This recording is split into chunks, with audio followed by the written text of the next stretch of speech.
yang saat ini masih sangat segar. Selain apapun itu adalah suku Dayak.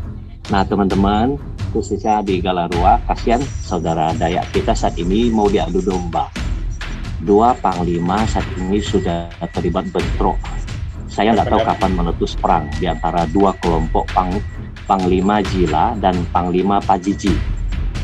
Itu dua panglima yang luar biasa. Yang satu pro IKN, yang satu masih pro Dayak sebagai menjaga kelestarian hutan adat mereka. Ini mungkin kita harus secepat melakukan sesegera mungkin mediasi ya, supaya mereka tidak bertempur. Panglima Jilah mengatakan IKN itu sudah final. Undang-Undang nomor 3 tahun 2022 Anda mengatakan sudah final. Itu belum, ya, perlu Anda ketahui, belum final dan masih di. Ingat, ini negara demokrasi. Setiap orang, setiap insan dan setiap manusia ada di negara kesatuan Republik Indonesia ini berhak menyampaikan pendapatnya masing-masing. Anda tidak punya hak melarang siapapun. Saya sesuai dengan pendapat saya menolak hak saya. Jelas? Ingat, Anda jangan menakut-nakuti saya, ya. Anda jangan coba-coba menggertak saya. Saya pantang ditakut-takuti, pantang digertak. Anda jantan, Anda hebat, Anda jago, katakan tidak ada panglima, tapi dimanapun Anda mau. Ingat, saya hadapi. Perlu Anda ingat baik-baik. Anda adalah salah satu Dayak yang sangat kami banggakan. Tetapi tindakan dan kebijakan Anda adalah tindakan bajingan. Bukan Anda yang bajingan, tetapi tindakan Anda yang bajingan. Anda seharusnya menolak IKN. Anda tahu, selama ini sudah sekian tahun Indonesia merdeka, banyak masyarakat Dayak yang tertindas, banyak masyarakat Dayak yang masih miskin.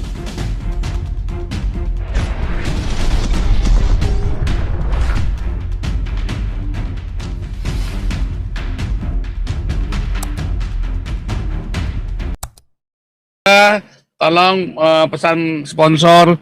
Ini ternyata untuk live TikTok harus 1000 follower ya. Saya baru tahu ini. Saya nyantai-nyantai aja. Ternyata harus 1000 untuk bisa live ya. Pantesan dari kemarin nggak bisa live di TikTok saya itu ya. Mohon dibantu follow saudara ya, supaya bisa live TikTok saya. Harus 1000 follower katanya ya. Ini. Nanti kita bisa bikin yang seru-seru di TikTok saudara ya. Yang seru-seru di TikTok. Tolong di follow saudara-saudara bantuannya. Juga ini ada saweran dari AKS Living. Terima kasih AKS Living ya, 2 kalinya awer nih ya. Terima kasih AKS Living ya, God bless you. Oke lanjut, Bipang tadi Bipang nanti ya. Ini Laskar Manguni dulu ya. Lihat Bipang saya langsung lapar begitu ya. Shalom, ya, Laskar Manguni. Selamat pagi ya Pak Paul ya kalau di negara. Ini jam 6 sore, jam 6 malam. Oh, sorry begitu. Oke. Ya. Sip. Tadi saya lihat Permesa sudah semangat sekali, mulai panas beliau. Iya itu Santi, Permesa, Pak Teddy, Pak SK. Sebetulnya makanya Pak Paul tuh tempuh jalan pedang istilahnya ya. Kenapa Pak Paul sampai hari ini bisa melakukan apologet seperti itu? Karena kasih anugerah. Sebetulnya saya yakin ya tidak ada niat permusuhan antar umat Kristen dengan umat Islam. Namun situasi sosial politik di tanah air kita saat ini memang serbarunya memposisikan anak-anak bangsa ini sangat terganggu dengan adanya dominasi kebenaran di ruang publik hukum positif Republik Indonesia, yaitu oleh LSM, Lembaga Swadaya Masyarakat Keagamaan atau Ormas Keagamaan Majelis Ulama Indonesia, saya sebutkan. Lantaran apa, kalau kita pantau dari berbagai sosial media saat ini, fatwa-fatwa yang diberikan kepada yang dikeluarkan itu bersifat kontraproduktif dalam konsepsi berbangsa dan bernegara dalam bingkai Bhinneka Tunggal Ika dengan ideologi kita yang final ya, yaitu ya Pancasila. Nah, dengan teologi yang dianut oleh orang Kristen bahwa keselamatan itu adalah anugerah. Sedangkan Islam sendiri keselamatan itu adalah oleh karena iman. Ini konflik, bukan hanya konflik dalam iman, namun ini juga sudah mengacu kepada konflik peradaban. Ini mohon maaf Pak Paul Dr. de Haifa, bukan saya mau berapologet melawan seorang dokter ya, namun ya ini intinya. Jadi walaupun Pak SK itu mengemukakan keluh kesahnya, namun inilah perbedaan dasar, yaitu menimbulkan friksi besar-besaran di bidang teologi yang menyangkut keimanan. Ini baru satu sisi, yaitu mengenai salvation by faith dan salvation by grace. Nah, inilah yang saya sampaikan dalam waktu singkat ini. Nah, kemudian yang lain-lainnya ini implementasi ke dalam konsepsi kebangsaan ini tambah runyam. Masalahnya Islam lahir itu dari situasi politik yang ada di Mekah saat itu. Ya kan? Kalau kita tahu abad ke-6 Masehi, ya singkat cerita Muhammad bin Abdullah kan mendapatkan wahyu, namun tidak diterima oleh komunitas terbesar di Mekah sendiri, itu adalah suku beliau sendiri, Quraisy, sehingga beliau kan terusir ke Madinah atau Yastrib ya waktu itu. Nah, dengan demikian ya sampai hari inilah kondisi Islam itu sendiri dalam sejarahnya. Mungkin kita nggak usah cerita itu lagi ya. Nah, yang saya beberapa waktu selalu sampaikan bahwa akar masalah di bangsa ini, saya sependapat dengan Permesta, yaitu fatwa-fatwa atau pendapat dari Majelis Ulama Indonesia itu sendiri yang kontraproduktif, karena fatwa itu tidak mengikat di ruang publik dalam hukum positif Republik Indonesia. Saya kira Pak Santi Amer sendiri sangat menguasai, lantaran beliau itu sarjana hukum. Cuma saya ingatkan lagi di ruangan diskusi kita, sharing kita di Hagios ini, bahwa tidak boleh lagi kita membiarkan MUI mendominasi pendapat mereka di ruangan publik hukum positif Indonesia.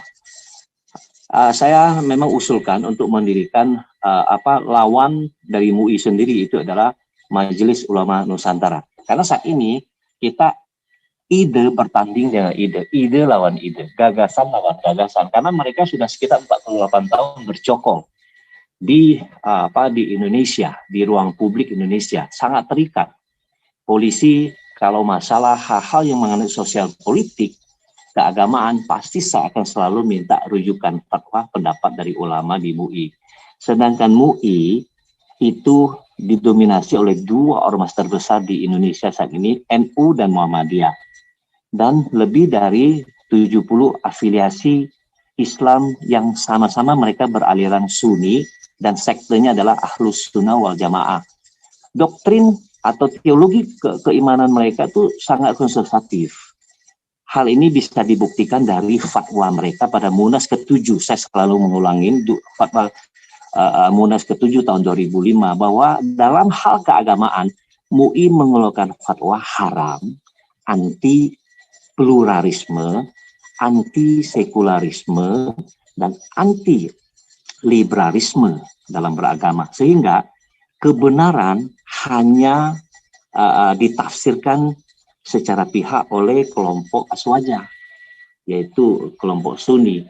Nah, ini yang kita lawan, tapi dengan konstitusi, yaitu kita usulkan lobby kepada ulama-ulama baik di NU maupun di Muhammadiyah itu sendiri, yang kita beredar di YouTube, siapa-siapa orangnya, ya siapa-siapa kiai tersebut kita lobby, kita mengajukan gagasan kebangsaan.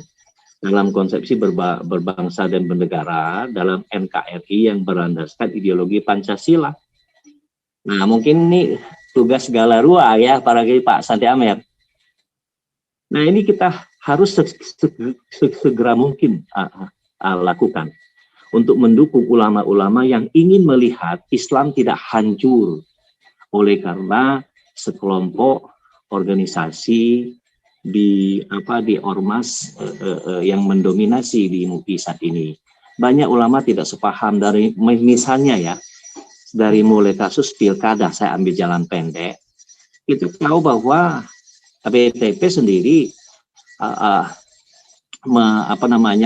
membuat ceramah, sehingga ceramah itu yang disangkakan beliau kepada penistaan agama, padahal selain pasal karet bahwa di luar agama orang Islam masih boleh memberikan tafsir kepada ayat di dalam Quran, sejauh kita tidak melakukan ujaran kebencian, tapi menafsir kebenaran di dalam satu sisi.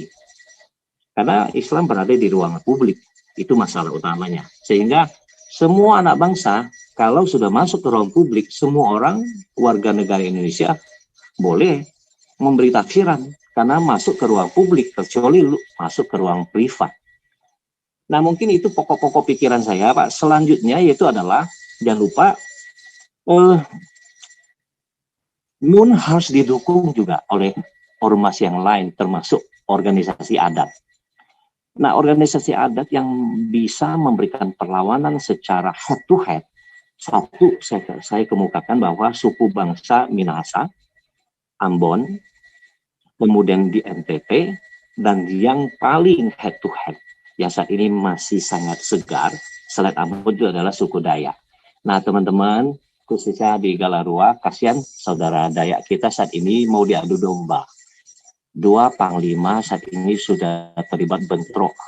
Saya tidak tahu kapan meletus perang di antara dua kelompok Panglima Jila dan Panglima Pajiji. Itu dua panglima yang luar biasa. Yang satu pro IKN, yang satu masih pro Dayak sebagai menjaga kelestarian hutan adat mereka. Ini mungkin kita harus cepat lakukan sesegera mungkin mediasi ya, supaya mereka tidak bertempur. Karena kalau mereka bertempur makin lemahlah. Nah, khusus untuk Sulawesi Utara, Pak Permesta, Pak Teddy, kemungkinan besar di akhir tahun ini, kalau enggak sebelum periode Jokowi berakhir, provinsi baru akan didirikan. Sehingga Sulawesi Utara, yang tempat lahir cikal bakal lahirnya gagasan Permesta untuk memberikan koreksi kepada pemerintah pusat Soekarno waktu itu untuk menjadikan banyak provinsi menjadi daerah otonom yang dinikmati oleh banyak provinsi saat ini. Nah, itu akan diperkecil lagi sehingga provinsi Sulawesi Utara dimekarkan jadi 3 selain Gorontalo, kemudian Bolaang Mongondo. Nah, ini Pak Permesta juga mesti sampaikan kepada organisasi adat. Saya kira Pak Oli Dodo Kambe sebagai gubernur yang terakhir periode keduanya mesti juga mengingatkan kondisi situasi sosial politik di tanah air. Nah, tahun 2000 juga saya bersama Brigadir Jenderal Dr. Andes Wedewaro. Jadi waktu itu kita juga menginisiasi, memberi motivasi ke seluruh bangsa Minahasa untuk mendirikan kembali warisan leluhur, yaitu pakasaan. Jadi ada 9 rumpun suku yang ada di Minahasa disatukan dalam pakasaan, sehingga identitas kebangsaan Minahasa itu tidak luluh. Karena ya mohon maaf nih Pak Paul dan lain-lainnya, karena salah satu lunturnya adat yaitu salah satu faktor penginjilan, Pak. Karena kalau teologi kemakmuran masuk sudah selesai bahwa organisasi adat, lembaga adat atau perayaan-perayaan adat itu adalah disebut kafir ya. Itu melawan firman. Nah, ini mesti di repositioning juga keimanan dengan adat. Adat menopang keimanan, dan terakhir yang menopang agama juga dalam kehidupan sosial politik. Nah, mungkin yang bisa saya sampaikan, semoga ini bisa jadi masukan ya buat teman-teman diskusi Mani. Oke, selamat malam. Sama seperti biasa, karena kondisi kesehatan saya mesti pamit. Oke, shalom, selamat malam.